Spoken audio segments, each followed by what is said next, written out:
இருக்கு. இனி வீட்லயே பானிபூரி செய்யலாம் எல்லாரும். ஆச்சி பானிபூரி கிட். மாண்புமிகு தமிழ்நாடு முதலமைச்சர் அவர்களின் ஆணைக்கிணங்க பெருநகர சென்னை மாநகராட்சியில் 2021ஆம் ஆண்டு மாண்புமிகு தமிழ்நாடு முதலமைச்சர் அவர்களால் மீண்டும் மஞ்சப்பை என்ற திட்டம் செயல்படுத்தப்பட்டு வந்தது. அதைத் தொடர்ந்து சென்னை மாநகராட்சியும் சுற்றுச்சூழலும் இணைந்து இன்றைக்கு சென்னை மாநகராட்சிக்கு உட்பட்ட பகுதிகளில் பிளாஸ்டிக்கை தவிர்க்குமாறு விழிப்புணர்வை தொடர்ந்து ஏற்படுத்தி வருகிறோம். சென்னை மாநகராட்சிக்கு உட்பட்ட மார்க்கெட் பகுதிகளில் இந்த மீண்டும் மஞ்சப்பை என்ற வெண்டிங் மிஷினை நாம் வைத்திருக்கிறோம். இதன் மூலியமாக மார்க்கெட் பகுதியில் இருக்கக்கூடிய பொதுமக்களோ இல்லை வியாபாரிகளோ இந்த மிஷின்லேருந்து மஞ்சப்பையை எடுத்துக்கொள்ளலாம். இது முதற்கட்டமாக சென்னை மாநகராட்சிக்கு உட்பட்ட பகுதியில் 25 மிஷன்கள் பொருத்தப்பட்டிருந்தது. இன்றைக்கு இரண்டாவது கட்டமாக 17 மிஷன்கள் பொருத்தப்பட்டிருக்கிறது.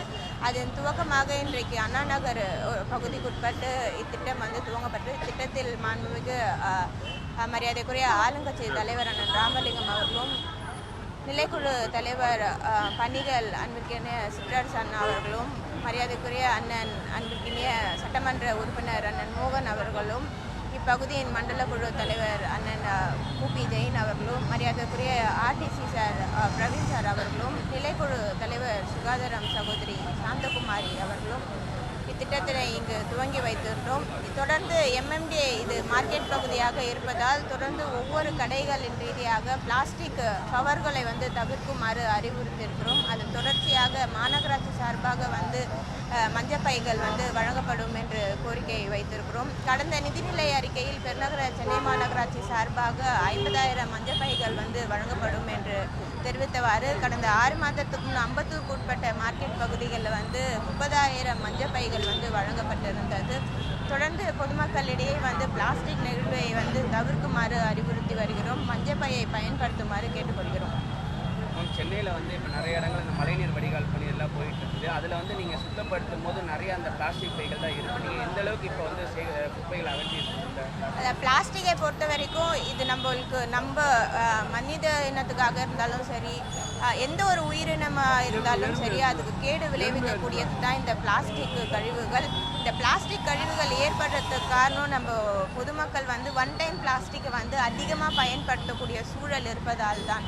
பொதுமக்கள் இந்த கடைக்கு செல்லும் பொழுது வீட்டிலேருந்தே ஒரு மஞ்சப்பை எடுத்துகிட்டு போனாலோ இல்லை எந்த ஒரு துணிப்பை எடுத்துகிட்டு போனாலோ அந்த துணிப்பையை கட்டாயமாக ஒரு 10 அல்லது 15 முறை அவர்கள் பயன்படுத்தலாம். ஆனால் பிளாஸ்டிக் கவர் பார்த்திங்கன்னா ஒரு முறை எடுத்துகிட்டு போயிட்டு அது மறுமுறை திருப்பி குப்பையில் தான் போடுறாங்க. அந்த குப்பைகள் எல்லாமே சில பகுதிகளில் கெனாலில் சேரக்கூடிய சூழல் இருக்குது. கெனால்லே நிறைய பேர் பிளாஸ்டிக் கவரெல்லாம் தூக்கி போடக்கூடிய சூழல் இருக்கிறது. அந்த மாதிரி தூக்கி போடக்கூடாது அப்படின்றது தான் பொதுமக்கள் நாங்கள் ஒரு வேண்டுகோளாக இந்நேரத்தில் வைக்கிறோம்.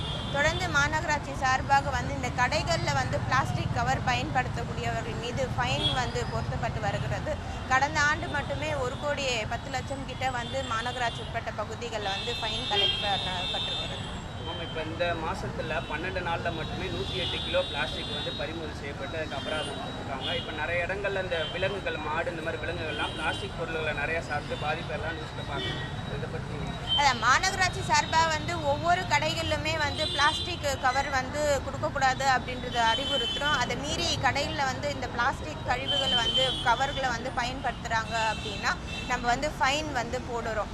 பொதுமக்களுமே கடைக்கு செல்லும் பொழுது ஏதோ பொருள் வாங்கும் பொழுது பிளாஸ்டிக் பை கொடுத்தாங்கன்னா இது ஒவ்வொரு தனி நபரோட முன்னெடுப்பாக இருக்கணும். அடுத்த தலைமுறையினருக்கு நம்ம வரக்கூடிய குழந்தைங்களுக்கு நல்ல ஒரு சமூகத்தை நம்ம அமைக்க வேண்டியது நம்மளுக்கு கட்டாயமாக இருக்கிறது.